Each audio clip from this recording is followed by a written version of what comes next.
I am Adam Sparks Brechtel. I lived and worked with Father Carr and took care of the place to be for 5 years, and Father Carr until he died about 3 years into my time there. And I took over directing um, the uh, the men's shelter, and then also the major most of the campus. The Holy Sisters of Handmaid of the Divine Redeemer were taking care of the women's shelter at that time, and Deacon Keith was handling all the finances. But I got to kind of run the grounds until the new director came.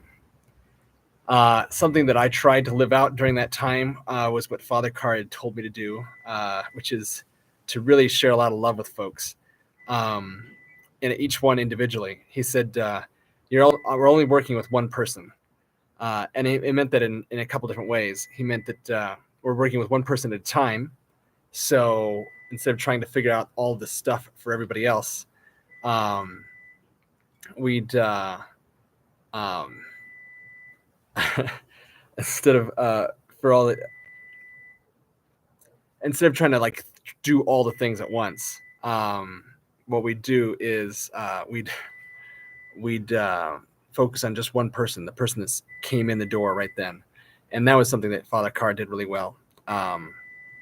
And he said that that one person is Jesus, and he tried to get that across in a number of different ways. All the men that were in our shelter, he would say they aren't really homeless because they're with us. They're our guests, and they have a home. And then there's also a lot of other people and other ways that he'd show this. So, like the Legion of Mary would come and serve the Third Order Franciscans. They would also come and use the space. And for all of them, he always tried to make a great meal for them and serve them because he said these are the people that are often serving so many other folks. And he wanted to make sure they were all taken care of. And I thought that was just a wonderful way of working with them and just being real present and capable.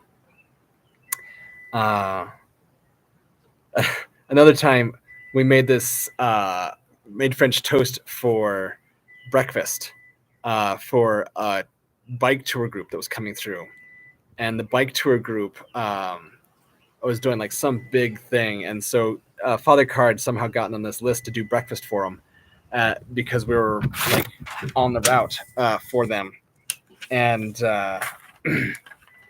so Michael was one of the people that, or Michael, who'd been actually there before me, was there also at the time, and he and maybe the sisters at the time, I'm not sure if the sisters were there yet, we made a bunch of French toast ahead of time by just getting all the bread in the egg mixture and then freezing it, and then we would stay up late a couple nights making this stuff, like almost at 2 o'clock in the morning or something. And then we got up early the day of the actual bike breakfast and came out and fried those up real quick and served them to all these folks coming through to enjoy Father Carr's place to be. And just to see Jesus's love and care about them as a people. Of course, we didn't talk about Jesus so much when they came through unless they asked or something, but that was pretty great. Also, each person that was coming through the house, our home, with some rough times and stuff, Father Carr was just really tender and listened to them, and kind of like to see what it was that they were going through and to see how to help them. In fact, we only had 3 rules: respect. Respect was the main rule, and then the other one was respect for God, myself, and others. And which is kind of funny because most people think you should be thinking like the joy, Jesus, others, and yourself. But so often what's happening is we're not taking care of ourselves, and that's what causes a big problem. And so it's kind of interesting because I'm realizing like the whole, one at a time also means taking care of yourself because, you're the arms of Jesus. That's kind of a cool realization that I kind of made right there.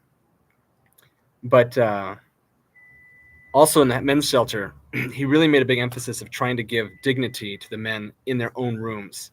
And that's why he built such a big building, so that people could come, especially like if they were coming from prison and trying to, make their next step.